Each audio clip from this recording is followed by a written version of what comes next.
everybody, and welcome to the D-Tools What's the Buzz podcast. My name is Jason Knott, Data Solutions Architect at D-Tools, and with me, as always, is my partner in crime, Tim Bagonis, the Chief Marketing Officer at D-Tools. Hey, Tim. Hey, Jason. How you doing? I'm doing great today. Thanks for joining me today. And I don't know about you, but things seem awful busy out there right now. Yeah, I don't know what it, well, I do know what it is, but people are busy, but it seems like everywhere you go on social media, what do you see? It's like we're hiring, all the integrators are, they're busy. We all know that labor and labor shortage, is an issue for our industry. But the good news out of everything going on is that, people are busy and they need help. Yeah, absolutely. We just are getting ready to post our annual year in review report that's drawn from D-Tools Cloud and the over 3,000 users of the software. And the one thing that was really noticeable in there is that the demand for proposals was up over 10%. So there's a high demand for integrators to get out there in front of the customers. And as you just brought up, the biggest problem is now they got to have the manpower to be able to fulfill those proposals and be able to do the installation. So I guess it's a good problem to have if there is such a thing. Well, that's a high quality problem because that means there's work, right? And, it's always hard to get new people on board, and productive, and you want to do that as quickly as possible. And that really kind of leads to, what's your process like? Do you have an onboarding process? Do you have a business process? And that leads us into, I'm excited about our guest today, a good friend of ours. We like to keep these podcasts as, one of the things we like to say is it's time to spend with our industry friends in between trade shows and events. And even though we just got back from an event where we spent time together, I want to introduce our guest today, Jason Sayen of I Am Sayen. Hey guys, Tim, great to see you again. It was fun over in Barcelona. Jason, it's great to see you again too. We hung out last year at one of the buying group conferences. So thanks for having me on. It's great to have you on board. And like I said, some of this is we get to hang out with our friends. The other is obviously providing some content that's going to benefit everyone. But we always like to start with a little backstory on our guests, like we were talking in Barcelona about how we all kind of got started in this business. And it'd be great to share a little bit about your history and your background, and then we can get into kind of what you're doing now and the services that you provide and how you're helping people in the industry. Yeah, awesome. So I actually started out in the car audio industry. I was an installer. I grew up in Michigan, and then migrated into the manufacturing side. So I started at Audio Control as a national sales trainer. And although I focused more on car audio, I was doing some of their CEDIA regional events, and eventually transitioned over to the CEDIA channel. But I spent, 30 years in consumer electronics and the CEDIA space, mostly on the manufacturing side and sales training and sales leadership roles.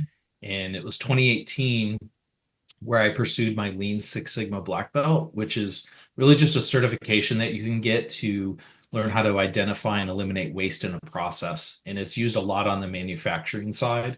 I was first exposed to it at JL Audio. They built out all their assembly lines using Lean Six Sigma methodologies to streamline efficiencies. And to get my black belt, I had to work with a company. So a friend of mine owned a plumbing contracting business. So I offered him, free consulting. But just by using those tools, we were able to save them $50,000 a year and increase efficiencies by 50%. And I always saw some of the challenges, not just integrators face, but even manufacturers, because I spent a lot of time there on the operational side. So I started talking about the benefits of Lean Six Sigma and some of the tools, and that got me some speaking engagements at conferences. And then after a conference, somebody said, "Hey, I need to hire you." And that's what kind of got me down the path of consulting. No, that's great.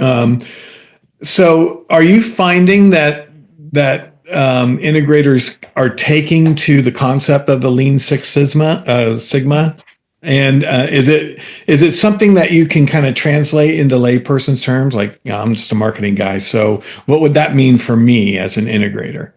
Yeah, so I try not to get too technical. people kind of get intimidated when I say I'm a Lean Six Sigma black belt. Sometimes they think it's related to like physical, karate and taekwondo, which it's not. Hank Alexander calls me a mental ninja, but Nice.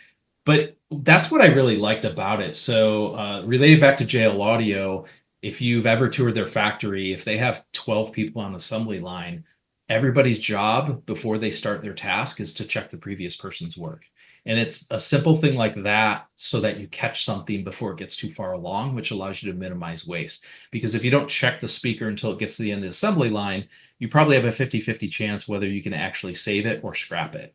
And so it's those little types of concepts and the tools that we use where we can quickly identify things. And so, again, I don't get technical to say we're going to use this tool or we're going to do all this statistical analysis, which is heavily used when you do a full Lean Six Sigma project. We just use some of the common sense approaches to look at things from a different lens so we can quickly identify and eliminate that waste. Awesome. Awesome. Jason, what do you got? So, first of all, Jason, I just want to say we're very jealous that you have such a cool last name that you could come up with a company. I am Sayen, because the not last name just ain't cutting it in terms of Well, a you could company be, I'm not saying you guys could have a Yeah, partnership. there you go. There you go. I love it. Good cop, bad cop routine. So we know that a lot of this industry are very small companies. We know there's that entrepreneurial spirit, but give us a sense of, do you have to be a certain size integration company to be able to look at processes and have those sort of processes in place to be more efficient, or does this apply to anybody? It really applies to anybody. It's just whether or not they want to put the effort in. So, from a high level perspective, if you've outgrown your systems and processes, it's time to relook at them, right? And so the single person operation, as soon as they hire the first employee, they've outgrown their processes because now they have to take what's in their head, because I'm sure they don't have checklists and standard operating procedures for themselves. Now they got to translate that to that person they've hired. And so it happens at any size company. I've worked with single person operations. I've worked with 100+ organizations, and everybody reaches at that point in which they've scaled so far that their systems and processes are breaking. You talk about that realization. What is the telltale sign, or what is typically you find when you're consulting with these companies where they realize, you know what, my processes are not correct and I need to address this? So I would say if selling more puts a burden on your operations, and like during COVID, I think most integrators were experiencing 20 to 30% growth. And that's when my business started to take off because I think it was the telltale sign like, uh-oh, we can't sustain this any longer, right?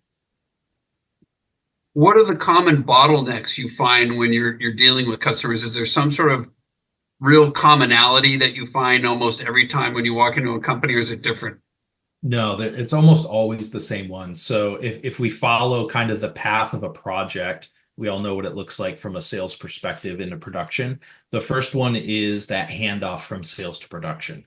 So, you know, getting technical on Lean Six Sigma, my approach is using a tool called value stream mapping. And value stream mapping is we're going to capture the process how it currently happens today, and then we're going to identify these roadblocks, these areas of waste, and map it to a future state. So go from current state to future state. But inevitably, every time I ask someone, tell me how the sales process and transition to production happens today, their response is, well, here's how we're doing it, but here's all these areas where we know it's not right. And so they're admitting it for the first time, or they're just saying it out loud. But that transition is really where that first bottleneck happens, because most companies, and again, doesn't matter the size, they sell the project, they get a deposit, and what happens next? They start ordering, they start scheduling. Techs show up at the job site, and they spend a day or more just trying to figure out what it is they need to do. And that's hoping that they actually reach out and ask the right questions. If they don't, they just do whatever's on the work order.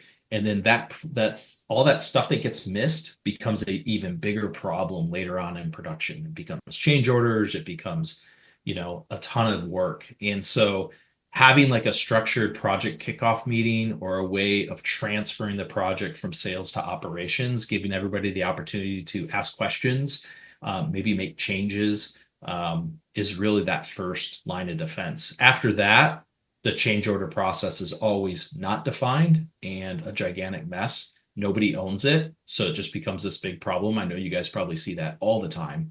And then the last one that's really becoming more apparent as everybody's transitioning to a defined service model is that project handoff from project complete to service. It used to be this undefined, like we're going to service this client until the length of the warranty. And now everybody's trying to define it and put guardrails around it and transition to a service plan. And so that's the new one that's popping up as a more recent. So I know you just kind of went through the various phases of that installation, even starts way before installation. We talk to so many integrators that they think the project starts at installation, and we know from details it starts way before that. But talk about this client journey and this guide workflow activation system that you created. And I guess guide is an acronym for something, right? Correct. Yeah. So it stands for Great Utility and Documented Experiences. So when I first started talking about process at conferences, a lot of the questions I would get is, where do I start? Like, I know I need a checklist for this area, and we don't have it really well defined on how we invoice clients. But those were the things that were just really apparent. And so nobody really had a strategy. And combine that with my first client. So I mentioned somebody said, hey, I need to hire you. And my response to them was, I don't know what you're hiring me for. I just gave you everything you need to do in the presentation I gave.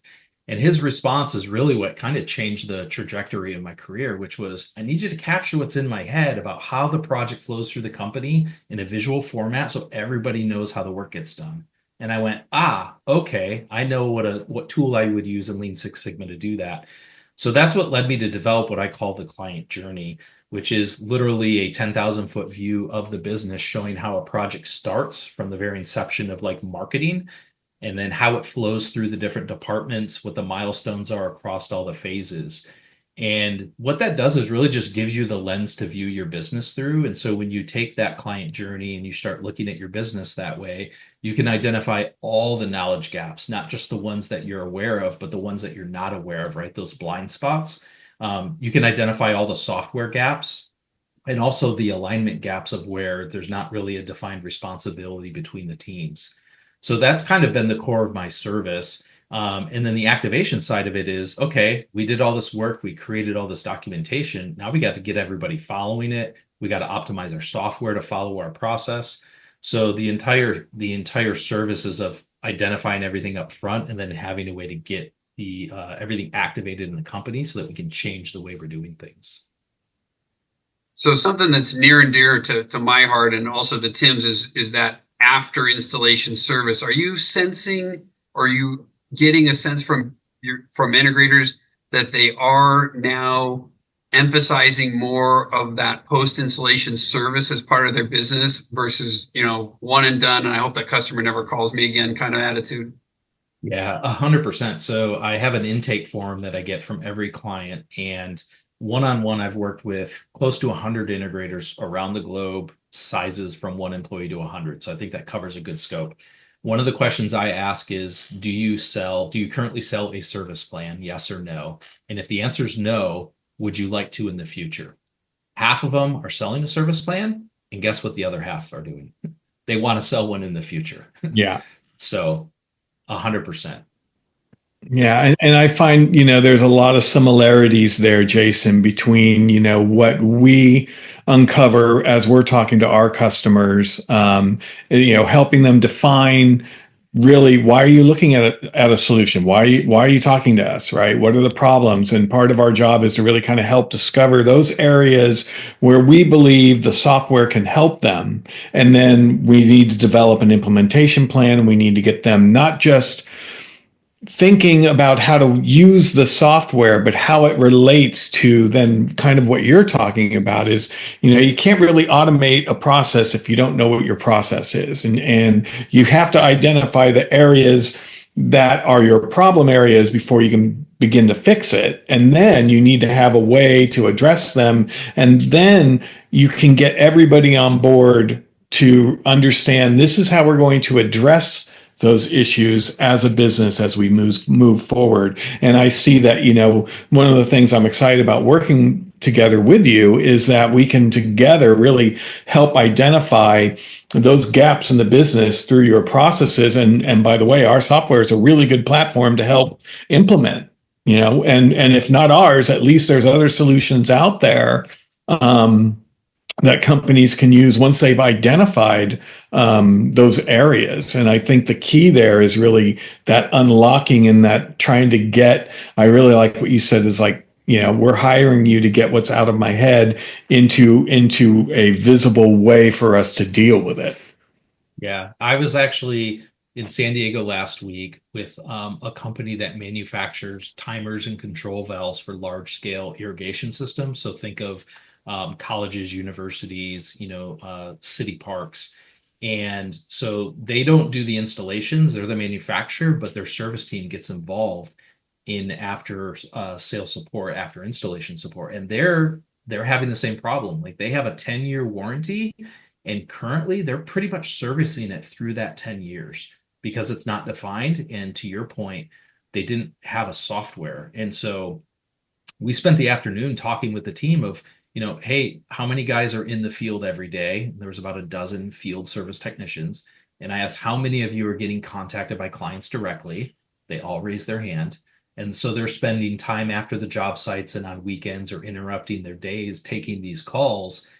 And on one hand, you got to give them credit. They wanted to make sure that their clients are having a great experience. So their fear is, and that's what we had to identify is like, what's the fear? Well, then how can we back that fear back up? And it's build a software system that can ticket and communicate, train the team internally. It's going to handle the calls. So the problem is in a lot of other areas. And tied into another thing you mentioned, like we just uncovered that recently, you and I, where one of my clients was using SI and wasn't using the service module, was using something different. And after a couple of sessions, he had the right lens to view it through. And now he's going to move over to the SI service module, where he wasn't taking advantage of that before. Yeah, and I think one of the things that we talked about, with others in the industry and our clients is getting over that mindset of, well, I'm already doing this for my customers. I'm going to make sure that they're taken care of. Like your example, how do I shift my thinking or look through another lens to understand that that's a valuable service part of our business that we need to get paid for, and B, need to have processes around that so we're not going crazy, right? Because the days before was, they're just going to call me and I'm just going to go. It doesn't matter what time of day or whatever. I'm going to go take care of my client. And shifting the mindset of the integrator, that requires some work. And I think part of it is being able to isolate what those tasks or services may be and have an appropriate way to charge for them, so it doesn't feel like it's as we've talked about in the past, a break fix, more along the line of we're making sure that the systems that we install are operating correctly and will continue to do so for the future. Yeah, it's really just defining it. I think the challenge is it's never been defined, so that handoff of like your system's installed. Yeah, there's a handful of things we need to do, but like once you can kind of define that, most clients will understand it. But if it's not defined, of course they're going to keep calling you for work. Right. Let me bring this back as we conclude here, Jason, to full circle to what Tim mentioned at the very outset, which is the manpower shortage, the need for hiring, the onboarding. Give our listeners just some quick tips on, what are some things that they should be doing when they are establishing an onboarding and hiring process, whether it's job descriptions and org charts and mentoring, where should they start and what should they do? So, while org charts are important, and so are some of, the other documentations you mentioned, I think where I see a lot of people fail, and it's not on purpose, is we hire these talented people with the skills to do the job that have been doing it for a long time. So the example I like to use is we have this project manager that's been doing it for 20 years and has worked for some of the best companies in the industry. And we hire them and we don't have a way to assess their skills training or job training. And I like to break that up. Skills training is like the skills they need to do the job. Hopefully we hired them because they have them, but there's probably some skills gaps that are still there, but we don't identify them up front. But then there's those job training gaps, which is how do we take this 20-year project manager and show them how to do their job in our company? Well, guess what? If we don't show them that, in 6 months, we're going to be asking them, why'd you do it that way? Why are you processing change orders this way? Well, that was a gap that they didn't understand because you never showed them. So they just reverted back to their old ways. And those may not align with your standards. And now they're bad habits. So what I would say is try to have a way to assess from day one the job skills they need or the skills training they need to do their job well, because you've already hired them because they have the technical capacity. Now just have a way to show them how to do that within your company. And that's where like a visual workflow comes in, because you can walk them through how the project goes through your company, and that gives them the opportunity to ask questions of things they don't understand versus just kind of turning them loose. Yeah, because rather than, this is the way you've done it for 20 years in this other company, this is how we do it here.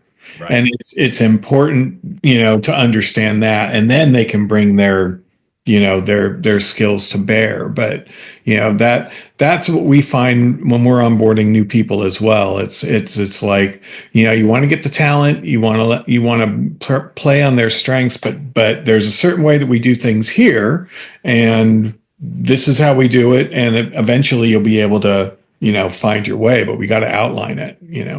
Yeah. I mean, I spent most of my career in sales, and I can tell you that there's companies that didn't do much to onboard me. So guess what? I just did what I Did your normally thing, know how man. to do. And a couple months into it, like, why are you doing that? How come you're using the CRM this way? Well, you never really showed me.